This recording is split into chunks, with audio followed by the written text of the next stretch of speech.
I've heard many chilling stories in my time, but there's one that I can't seem to shake, no matter how hard I try.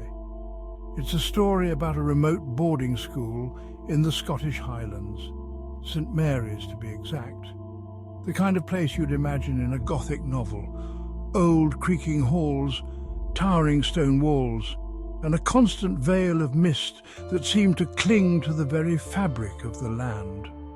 But it wasn't the building itself that frightened me. It was what I discovered about it. A group of students told me this story, a story that still haunts me to this day, and I thought tonight I'd share it with you.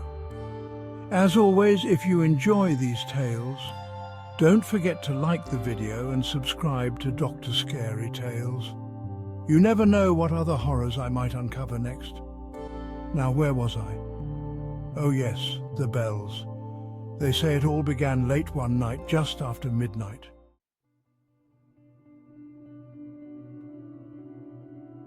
It was Alex who first heard it. A quiet student, never one to believe in ghost stories. But that night, as he lay in his bed, unable to sleep, he swore he heard the faint sound of bells. Not the kind you'd hear from a chapel or a clock tower, but old, worn out and distant, like they hadn't been rung in years. Alex didn't mention it to anyone at first. He thought maybe it was a dream or his mind playing tricks on him. But the next night, it happened again. This time, it was louder, and he wasn't the only one who heard it.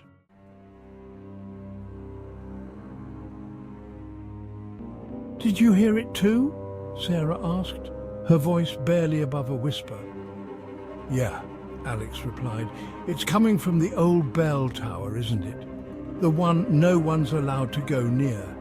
"That place gives me the creeps," another student, Daniel, chimed in. "I heard it's been abandoned for decades." The bell tower had always been off limits. No one had been inside for as long as anyone could remember. Some said the door was sealed shut, rusted over, and impossible to open. But the more they talked, the more they became convinced that something or someone was up there.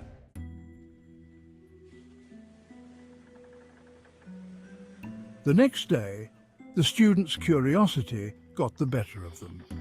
They asked their teacher, Mrs. Henderson, about the bell tower, but the moment they mentioned it, her face went pale.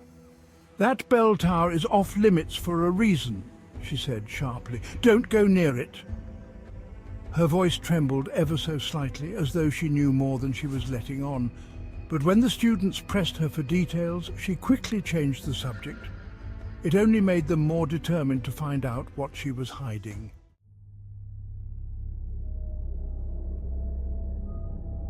They couldn't resist the urge to investigate any longer. That night, Alex, Sarah and Daniel snuck out of their dorms, flashlights in hand. The school grounds were eerily quiet, the fog thicker than ever, making it hard to see more than a few feet in front of them. But they could hear the bells, faint at first, growing louder with each step toward the old tower. The tower was as ominous as they'd imagined. Its stone walls were cracked and weathered, and the door was exactly as the rumors had said, rusted shut. But what unnerved them most wasn't the door or the dark windows above. It was the feeling that they were being watched.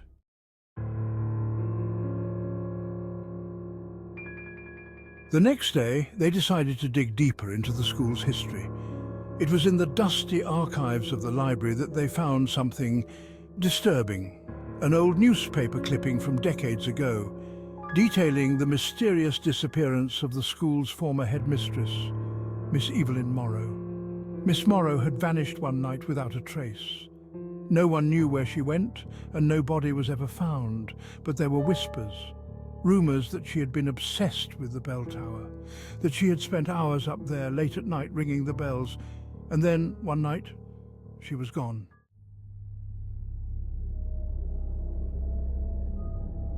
It wasn't long after that the apparitions began. Sarah was the first to see her. A woman in a long, dark gown, standing at the edge of the schoolyard, just beneath the shadow of the bell tower. But when Sarah ran to tell the others, the figure was gone. At first no one believed her, but then Daniel saw her too. Late one night, standing in the doorway of his room, staring at him with hollow eyes.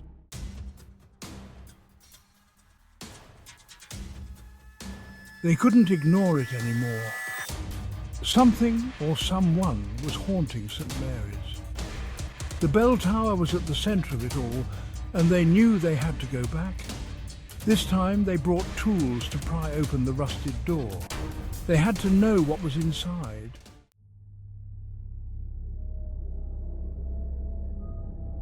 Inside, the air was thick and the walls were covered in strange symbols, marks they couldn't understand. But what they found at the base of the tower froze them in their tracks. A pile of old, weathered clothes, and beneath it, a set of human bones, half buried in the dirt. And then they heard it again, the bells.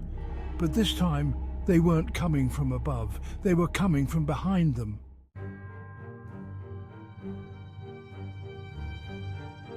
Only 2 of the students made it out of that tower alive.